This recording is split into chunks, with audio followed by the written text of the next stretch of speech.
just because someone has the ability to communicate with spirit, and just because someone has become a teacher to share their knowledge and share their wisdom with the world, it doesn't mean that they're right all of the time.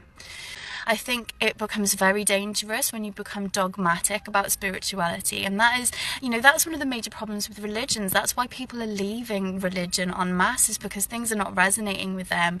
Everything's black and white. And I've come across a few spiritual teachers in the last few years that believe that they know all the answers, and perhaps if they don't know all the answers, they respond and give feedback and information about things that they haven't experienced themselves, and that can be dangerous. And that, I was given communication several years ago when I was actually giving a mediumship communication to a friend of mine who's also a medium, and she asked the question, why do some people only experience the dark aspect of spirit? Why do some people only experience this aspect, that aspect? And what I was told by spirit, what I was given, is that we were all given different pieces of the puzzle. We were all given different glimpses of the whole, because we all have different lessons to learn. We all have different experiences to come and have. Sorry, I think spirit are drawing close because I'm having like massive ringing in my ears. So thank you for letting me know that you're there. If there's anything you want me to say, let me know. When you are under the teaching of someone, or if you're, for example, subscribe to someone on YouTube, or you follow someone on here, even myself, if we say something that doesn't resonate with your experience or you can't connect to, just put it to one side. Don't dismiss it completely. Don't have this black and white, well, I'm right and you're wrong situation. And it's different about being on different levels of your journey, on different stages of your evolution and of your spiritual growth, to have different understanding about things.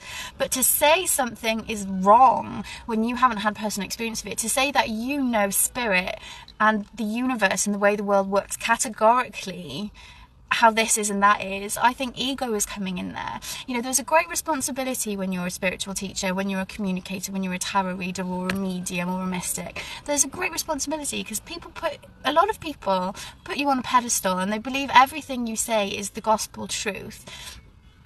Interesting choice of words there. They believe everything you say is 100% true, that you are infallible, and it's absolute rubbish. We all have our own personal slant that we put on things. This is why it's so important, if you have got natural spiritual abilities and what have you, to sit in development and sit with teachers to help you to be able to discern what's coming from your opinion, what's coming from your back catalogue of beliefs. Perhaps you've been raised in a spiritual or religious background, and so perhaps there's a tint and a taint of that coming through.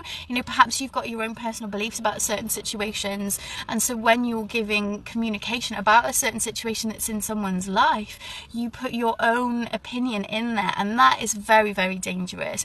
You need to be able to discern what's coming from you and what's coming from spirit. Basically, what I'm saying is you don't have to take everything a spiritual teacher tells you as true just because they're further along their spiritual journey and their spiritual development than you.